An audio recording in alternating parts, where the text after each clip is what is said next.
Olá, pessoal. Continuando, então, com a síntese de proteínas e especificamente na fase de iniciação em eucariotos, nós vamos, então, passar a estudar como é que os ribossomos eucarióticos vão montar um complexo de iniciação da tradução, escolhendo a fase de leitura a ser utilizada. Então, as fases da tradução, todos já devem saber a essa altura, iniciação, elongação e terminação. Nós também vamos abordar essas duas últimas etapas nessa parte 3 desse tópico. E, mais uma vez, iniciação é definido como sendo o estabelecimento da fase de leitura, montagem do complexo de iniciação da tradução efetivo para definitivamente entrar na síntese, na constituição, na construção da proteína. Então, isto precisa ser, para tal, precisa ser escolhido um códon iniciador AUG, e é o ponto-chave, a iniciação é o ponto-chave de regulação da expressão gênica em nível de tradução. Nós já vimos como é que o procarioto define a sua fase de leitura, como que ele encontra o seu AUG iniciador, e agora nós vamos tentar entender como é que os eucariotos fazem isso. Então, essa aula aqui agora a gente vai dividir em dois itens, né? O processo de iniciação em eucariotos, propriamente dito, e as etapas de elongação e terminação, que será vista de uma maneira bastante simplificada. O RNA mensageiro eucariótico, a visão do RNA mensageiro eucariótico, todos vocês, saindo do curso de Biologia Molecular Básico, precisam saber, com muita tranquilidade, desenhar e esquematizar um RNA mensageiro eucariótico típico, que é um RNA que apresenta uma estrutura CAP no 5' uma cauda poli-A no 3' e uma determinada região, se o mensageiro for codificador para proteínas, ele vai encontrar uma região denominada codificadora, onde tem um códon de iniciação, um de terminação e um conjunto de códons que vão dar origem a uma cadeia polipeptídica, como está representada aqui por essas bolinhas, tá bom? E outra característica do RNA mensageiro eucariótico, é ele ser monocistrônico. A pergunta neste momento para nós é como este códon AUG é reconhecido. Lembrando o que é esse tal de CAP, esse capacete que o RNA mensageiro tem no seu 5'. Na verdade, nada mais é do que ligações químicas, um grupamento químico, uma guanosina metilada, que é adicionada ao RNA que foi sintetizado pela RNA polimerase. Isso aqui, ó, não faz parte lá do genoma. Não tem um C onde vai ser codificado um G. Na verdade, o primeiro nucleotídeo, a primeira base é essa daqui. Então, vai ter um grupamento químico, vocês viram isso no módulo 2, um grupamento químico modificado, porque ele tem grupamentos metil. E veja que tem aqui, eu não tenho aqui uma ligação fosfodiéster, eu tenho uma ligação diferente. O que isso faz? Isso faz com que isso daqui seja menos acessível a uma exorribonuclease. Então, o RNA tem um bloqueio de poder ser degradado do 5' para 3', mas ele é degradado também. A gente vai comentar isso no decorrer dessa parte aqui dessa aula. Ou é na próxima, não me lembro. Então, esse é o CAP. E outra característica que já foi comentada, mas nós vamos explorar isso agora um pouco mais, é que o RNA mensageiro, ele espontaneamente forma essa estrutura circular. E essa estrutura circular pode receber, eu posso ter ribossomos que aterrissam aqui para iniciar a síntese proteica. Então, ó, CAP, eu tenho aqui um conjunto de fatores de iniciação da tradução, já são fatores de iniciação da tradução, que por interações proteína-proteína conseguem interagir com a proteína poli-A, a proteína que se liga à cauda poli-A do 3' UTR com o 5' UTR, ou seja, eu faço interação do 5' com o 3'. Muito tempo atrás, era visto que a alteração aqui na região 3' UTR afetava o início da tradução. Como é que isso é possível se eu posso ter mensageiros que têm 2.000, 5.000, 7.000 nucleotídeos de distância? Só pode ser através de uma estrutura particular. No caso, essa estrutura circular, ela é espontânea devido à interação entre G e cauda poli-A, e proteína que se liga à cauda poli-A, tá bom? Essa interação aqui entre proteína, que é o fator de iniciação, e o CAP, vai ser um ponto de regulação importantíssimo. E aqui nessa disciplina nós estamos falando de um tipo de iniciação da tradução que depende da estrutura CAP. Tem outro tipo de iniciação da tradução em eucarioto? Tem. Mas nós não vamos falar dela aqui, não. Eu posso comentar mais para frente um pouquinho um outro tipo de iniciação. Então, a iniciação que a gente está fazendo, estudando aqui, é a iniciação CAP dependente. Tá bom?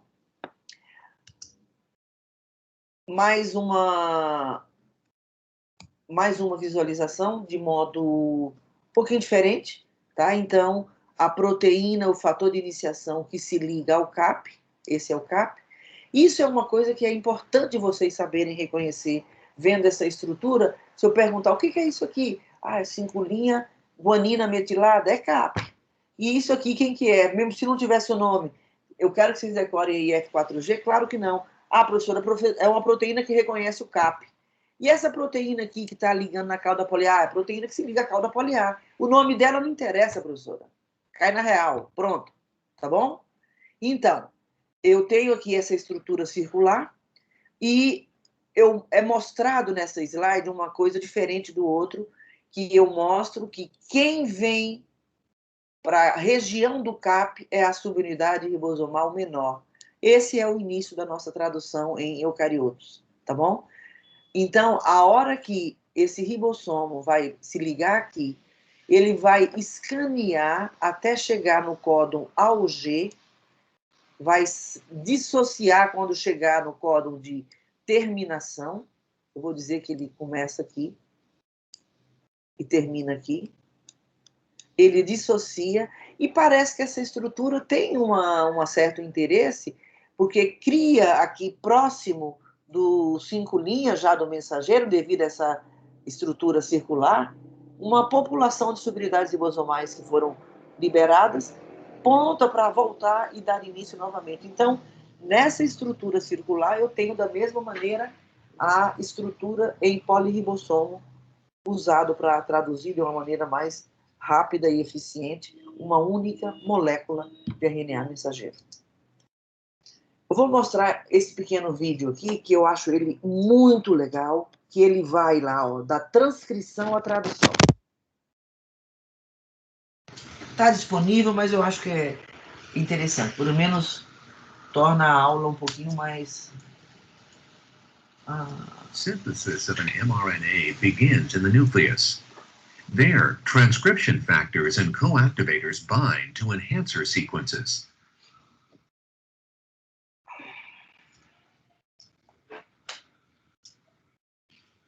These factors are joined by general transcription factors, SRBs, and RNA polymerase II at the promoter to assemble a transcription initiation complex.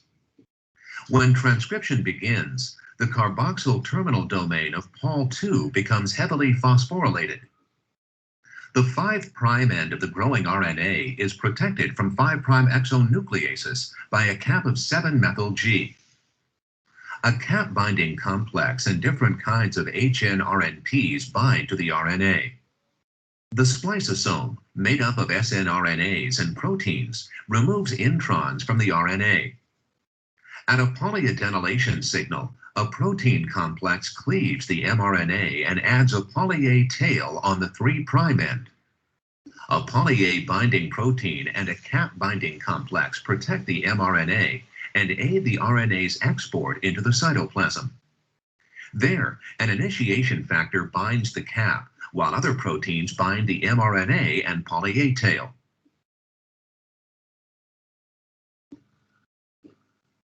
The message is now prepared for translation. Initiation factors, the 40S ribosomal subunit, and the initiator tRNA scan for the nearest AUG start codon. Translation begins when the 60S subunit binds to form the ribosome and ends when the ribosome encounters a stop codon. As translation continues, the poly-A tail shortens. Below a critical length, the mRNA loses its 5' cap and is degraded.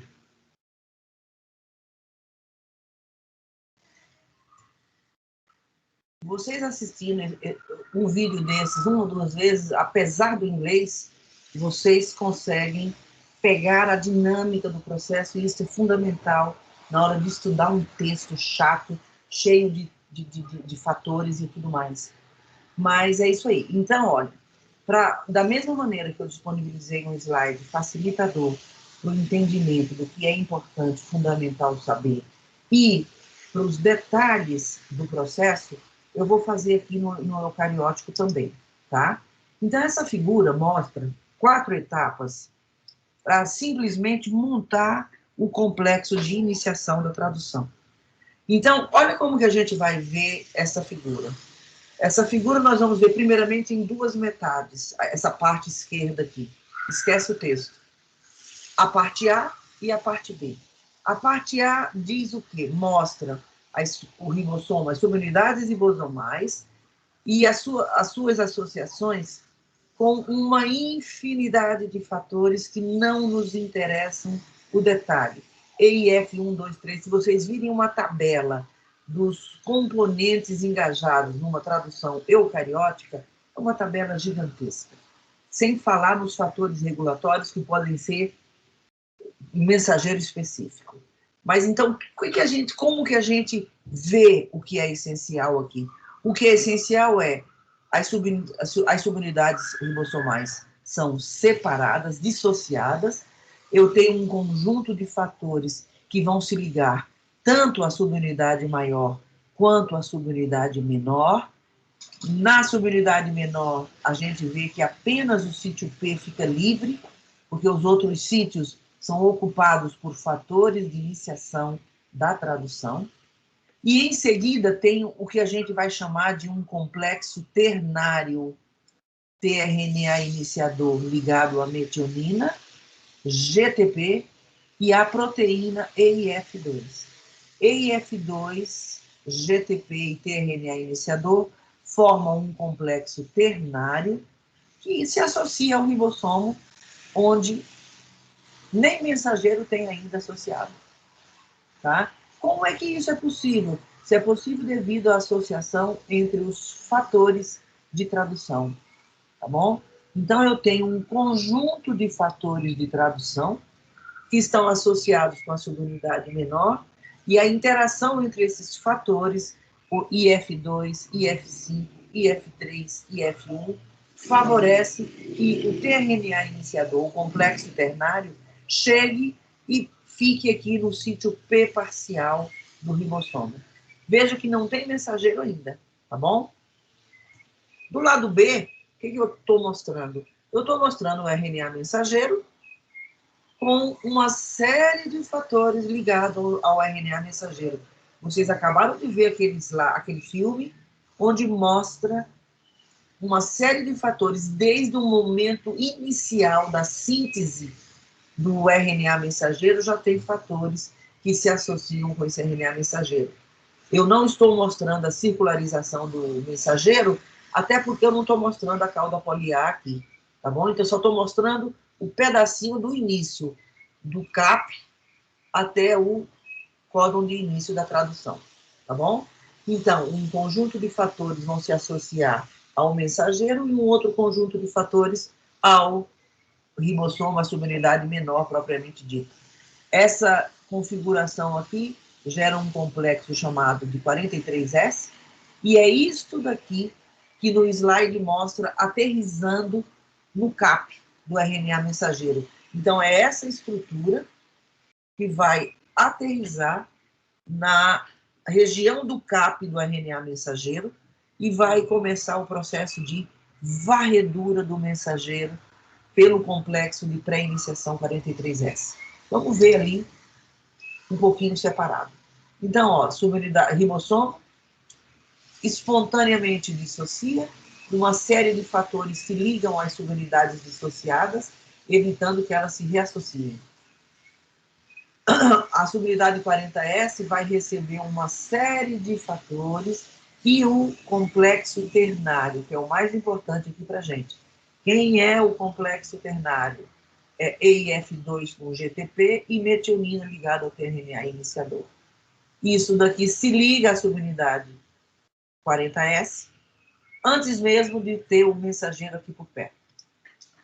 Depois disso, esse complexo de pré-iniciação vai continuar interagindo com outros fatores já ligados ao mensageiro e vai agora ligar o CAP devido a esse conjunto de interações das proteínas e esta subunidade 40S com o tRNA iniciador já posicionado, ligado através do fator 2, vai escanear a região 5' UTR à procura do AUG iniciador, tá?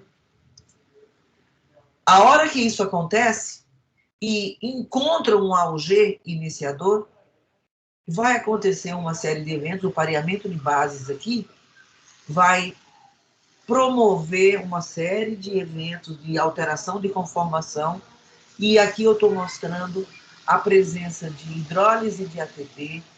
À medida que isso acontece, liberação de uma série de fatores, e o que de fato está acontecendo desta figura aqui para esta aqui? Está acontecendo remoção de estruturas secundárias durante a varredura, até o reconhecimento do códon AUG iniciador. Feito isso, quando o códon AUG é reconhecido, ocorre o evento de pareamento de bases códon-anticódon, a atividade GTPásica do fator 2 ligado a GTP é acionada. Quando isso ocorre, mais hidrólise de uma ligação de alta energia, e isto promove energia, uma direção, uma direcionalidade do processo. Quando isto acontece, a varredura para. É um sinal para fim da varredura. E como é que o ribossoma sabe que a varredura vai parar agora? Ela sabe porque, com esta alteração, isso aqui gera uma mudança conformacional muito grande e faz com que uma série de fatores dissociem. E sem esse conjunto de fatores interagindo, o ribossoma não tem atividade de continuar o procedimento de varredura, tá bom? A pergunta importante é, professora, só o AUG é reconhecido? Na verdade, existe um consenso que é altamente variável. Então, eu tenho a posição mais 1, mais 2, mais 3, a posição mais 4, menos 1, menos 2 e menos 3. É comum ter mais frequentemente essas bases, mas a gente vai encontrar de tudo. Na verdade, aqui vai entrar ação de fatores de transcrição, que nós não estamos mostrando e nem vamos mostrar, que são importantes para a precisão do AUG que vai ser selecionado dentro de um determinado contexto. Esse consenso, ele foi estabelecido, definido por Marilyn Kozak, uma senhora que desde os anos 60, final dos anos 50, estuda de modo brilhante a iniciação da tradução em eucariotos. E ela foi conhecida por ter proposto esse modelo de varredura e o reconhecimento dessa sequência. Então, lembrando que tem outro mecanismo de iniciação da tradução, e nós só estamos estudando o mecanismo CAP dependente. Me faltou um slide para enfatizar isso, tá bom? Uma vez que isso acontece, o pareamento aqui foi feito, para a varredura, e agora a solubilidade 60S vai entrar, e quando isso acontece, na verdade, o fator 5, EIF5, é um importantíssimo fator que tem também a propriedade de ser uma proteína G, e ela é ligada a GTP. Neste evento aqui, a entrada da solubilidade 60S, a maior, ligado ao fator 6 e EIF5G ligado a GTP, vai promover, então, a ligação da solubilidade maior, a formação do ribossomo 80S funcional e a saída desses fatores com a hidrólise de GTP. A hidrólise de GTP geralmente vai acompanhar todas as etapas e, às vezes, dentro de uma mesma etapa, essa hidrólise de GTP vai acontecer e isto vai sinalizar mudanças conformacionais, saída e entrada de outros fatores. Então, esta é a visão da iniciação da tradução em eucariotos, mediado pelo CAP, dependente do 5' CAP. De novo, o que é importante, fundamental saber, está orientado aqui para vocês, tá bom? E eu tenho uma série de slides, né, que eu não estou mostrando aqui, e vai fazer igual a gente mostrou nos slides de procariotos, etapa a etapa, que eu acabei falando já, na verdade. Tá bom? Feito isso, o ribossomo agora está numa posição onde ele está pronto. Aqui não está mostrando, mas aqui eu tenho o sítio A. Então, está pronto para iniciar o evento de elongação propriamente dito. Tá? Então, quantas vezes vai acontecer esse ciclo de elongação? Depende do número de códons, tá? Até chegar no códon final de parada, que vai ser, então, a etapa de terminação. Então, ligação do segundo aminoácido tRNA no sítio A, formação da ligação peptídica e translocação. O ribossomo anda mais um códon. Ligação do terceiro aminoácido tRNA no sítio A, ligação peptídica, translocação. Entra agora o quarto aminoácido tRNA e assim sucessivamente. Nesta etapa aqui, o aminoácido tRNA não entra sozinho. Ele precisa desse fator EFTU, tá? Que é envolvido na elongação. O EFTU é ligado ao aminoácido tRNA e traz isso para o sítio A.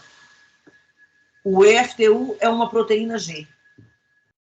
Então, ativa, ele está ligado a EFTU-GTP, que se liga ao aminoácido tRNA e que vem para o sítio A do ribossomo. Depois de um tempo, esse EFTU vai hidrolisar seu GTP. Depois que isso acontece, este fator vai reciclar a troca de GDP por GTP, tá? Para restituir a proteína G ativa, no caso, EFTU ligada a GTP. EFTU só vem para o ribossomo se tiver ligado a GTP para poder reconhecer o aminoácido tRNA, ok? E depois que a ligação peptídica é feita, entre o aminoácido 2 e o aminoácido 1, o ribossomo vai agora se ligar a um outro fator, EFG, que também é uma proteína G, está ligada a GTP e vai, então, depois de um tempo, hidrolisar o GTP e a energia vai ser usada para a translocação do ribossomo.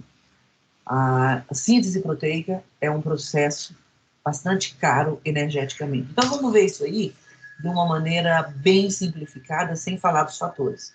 Então, imagina que eu tenho aqui uma síntese proteica já em elongação, onde eu tenho os 3 aminoácidos que já foram ligados, e eu tenho aqui o quarto aminoácido tRNA que chegou com o seu aminoácido, sítio E, P e A.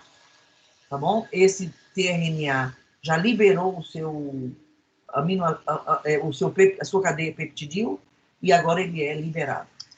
Próxima etapa é ligação peptídica, a cadeia polipeptídica nascente é transferida para o último tRNA que entrou, com o aminoácido 4 no caso, e isso vai acontecer passo a passo. Depois disso, o ribossomo vai sofrer a etapa de translocação, onde ele vai avançar três bases ou um códon. Essa etapa, ela ocorre defasado, primeiro uma subunidade, depois a seguinte. E o ribossomo é reconstituído, o sítio A está pronto novamente. Então, vamos ver agora esse filme que fala sobre a elongação.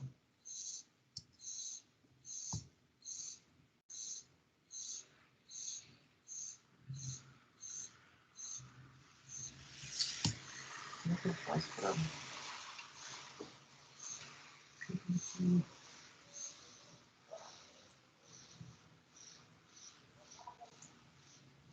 Ok, vamos lá. To extend a growing polypeptide chain, the ribosome must select the correct amino acids that are specified by the messenger RNA.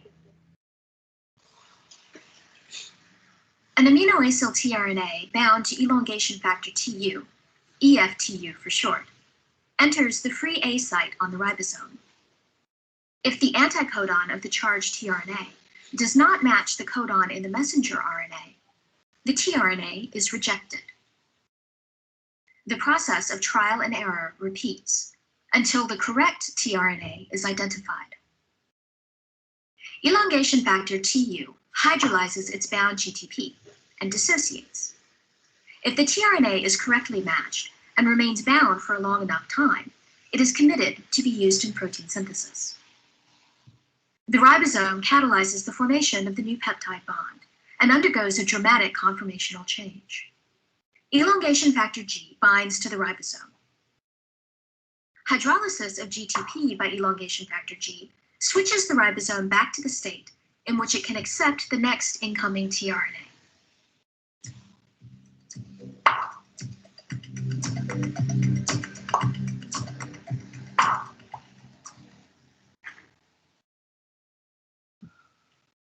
Vamos lá, pessoal. Essa é uma animação que vocês vão ver em casa, mostra como é a formação da ligação peptídica propriamente dito.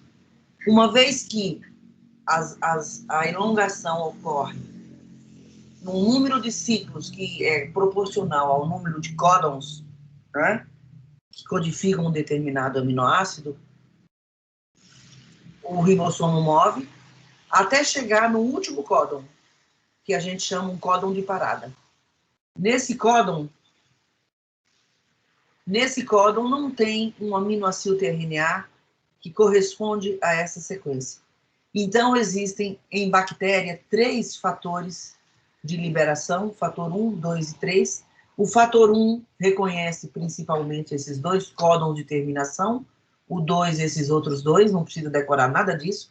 E o fator 3 é um fator também com característica, é um tipo de proteína G, que, na verdade, estimula a ligação dos outros fatores aos códons de terminação. Então, esse fator se liga e vai haver a hidrólise, a cadeia polipeptídica, ligado ao último tRNA que entrou, vai sofrer uma reação de hidrólise, e isso vai fazer com que a cadeia polipeptídica seja liberada e o ribossomo vai dissociar do mensageiro, liberando, então, os fatores de liberação e o último tRNA que entrou. Então, é isso que nós vamos ver sobre terminação. Tem mais coisa para ver? Tem. Hoje em dia, eles têm estudado uma série de detalhes das estruturas envolvidas nessa etapa de terminação. Em eucarioto, é um fator de elongação só. ER de terminação só. Eukaryotic Releasing Factor. Esse R é do inglês release.